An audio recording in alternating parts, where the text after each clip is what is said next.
basically in Europe, the oil imports count for 84%, but in transport is 94% is oil use. So look at the huge amount of oil used for transport and imported, which basically leads to very high oil bill for Europe. We estimate this about 1 billion per day in 2011, that Europe pays only to use the oil for the transport, which is massive. It's about 2.5% of the European GDP, only for imported oil for the transport. This is one of the main challenges we have to tackle. Then we have the also environment, and you know that we have 30% of total CO2 emission in 2009 coming from transport. We have to improve the air quality in cities. This is getting really critical in some big cities in Europe.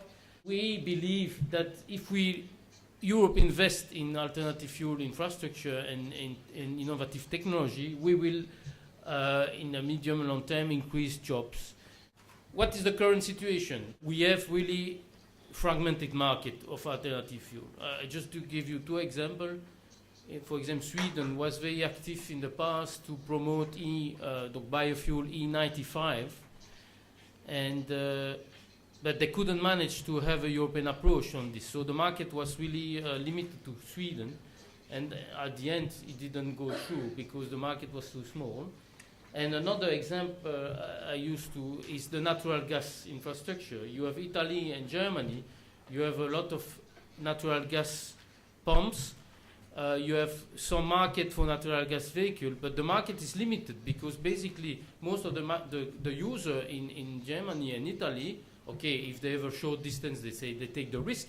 But if you are in Germany and you cannot go to France with your Passat CNG, you will not buy it. And this is also, we try also to think about, because this is, even for natural gas, which is kind of mature technology in some country, you cannot move in Europe. Alternative fuel is not new. There is a massive activity in member states, but one thing was missing in the infrastructure. There was no activity on infrastructure. So that's why we identify in the Commission the infrastructure missing link, and I was said by the previous speaker, with common standards. What we try to do then to fix all these issues, two main things. For today, we have a European communication, European alternative fuel strategy, and a proposal for a directive for the deployment of alternative fuel infrastructure, identified as explained as the missing link for the European activities. Communication. The Commission is doing many things, and the strategy explains that we have three priorities. Continue to fund research, demonstration, and close to market initiatives. I'll go to that. The second thing is try to identify what is the possibility of different fuels, and the conclusion was that one single fuel is not possible for all mode of transport, because we tackle all mode of transport, not only cars, but we have also aviation, rail, ships, and the third thing was the infrastructure development with common standards, and surely consumer acceptance, but this is part of the directive. Research development. The Green Car Initiative, 500 million euro, mainly for electrification of transport. Out of this, I'm responsible for three kind of projects. One is described by the first speaker, was Green Emotion. Barcelona is one of the demo program on this. We also start another project which is called Free View, which will demonstrate in several cities and mainly capitals the possibility to use electric vehicle for urban logistics. And the third one, we are negotiating a project with on electric buses demonstration, and I'm pretty sure Barcelona, not maybe the city council or whatever, but the Barcelona also will demonstrate electric buses as potential public transport system. The green car will end this year. Already the this was already the budget is not decided, as you may know, because the council haven't decided yet what is and the parliament the total envelope for the next program, which is called H 2020. But the European Green Vehicle Initiative will continue. The envelope will be, I guess, same or higher, but this will cover everything, not only cars, but also power to wheel, so let's say L-type vehicles, even the Twizy, for example, and the cars, the buses, the trucks, all road transport. And then we have the Smart City Initiative, which is kind of, let's say, initiative to fund activity close to the market, but with the condition that is gather ICT, transport, and energy issue integrated for cities. All this call will be launched this year, by the way, so please follow this at the European level. We are now thinking what kind of topics we should propose. One of the conclusions of the strategy is that we cannot meet every mode of transport with one single fuel. We have proposed a directive to mandate deployment of alternative fuel infrastructure in common standard in Europe.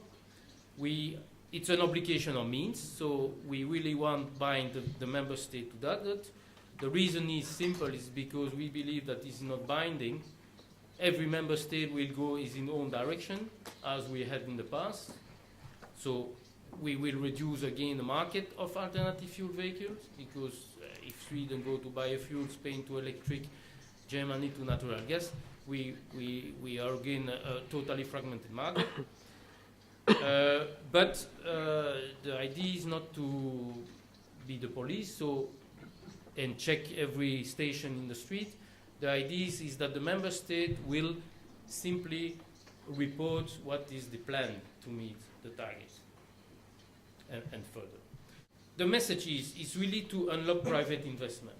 So if we propose this, okay, let's go, this is the strategy, let's mandate a minimum coverage of different alternative fuel with common standard, we believe that the message for industry is clearer, and they can start to invest in this because they know the future will be more sure.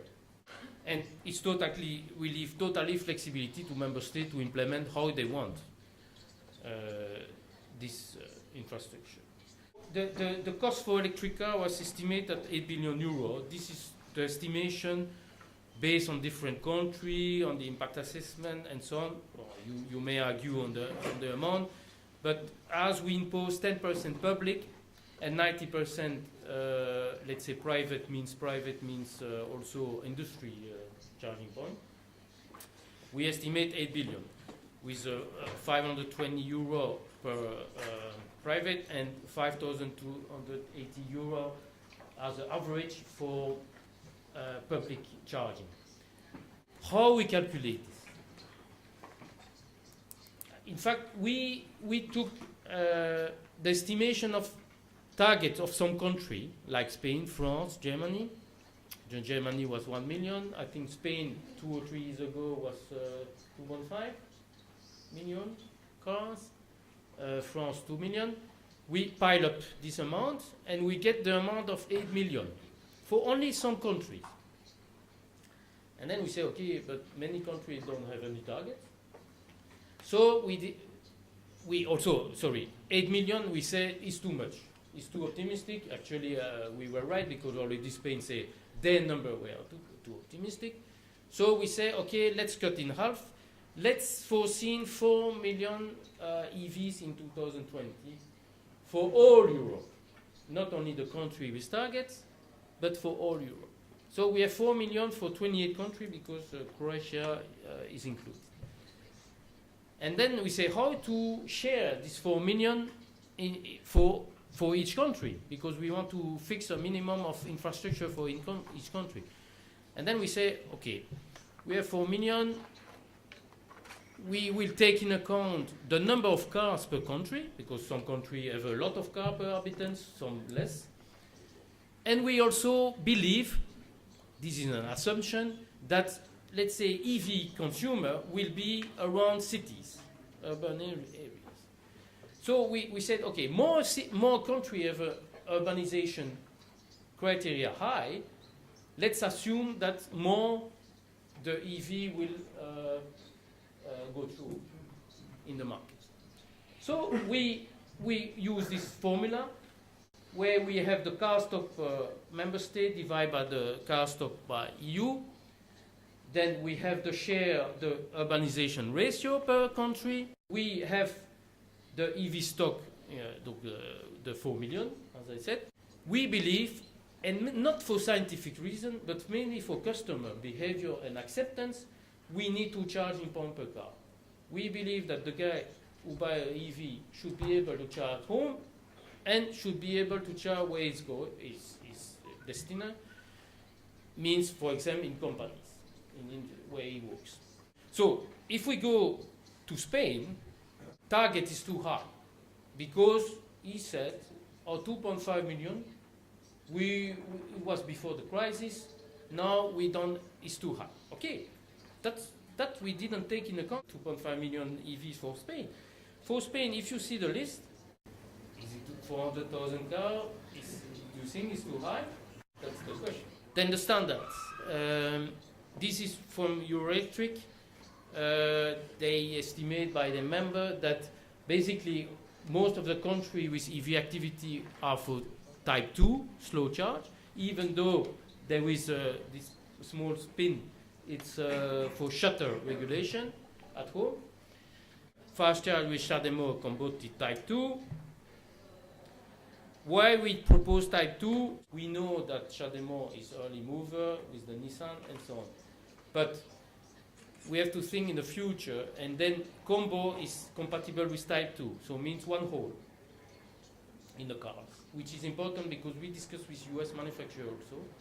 We have the same shape on the body in white, but also if in view of further communication, 15118 ISO, CHAdeMO doesn't support this kind of communication. So if all cars adopt this kind of communication system, and all cars in Europe except Nissan and adopt this combo, we decide that we want to propose the European standard. We don't push for single standard. We propose a common standard because we believe interoperability EU-wide is the most important. And then we, especially fast charge, if you start to move in the future with, let's assume battery will have a kind of improvement in range, and if you move in country, you should be able to be charged everywhere. So we say we need this standard everywhere, but doesn't prevent to have another one besides. So in case of fast charge, you have already station available with Combo 2 and CHAdeMO.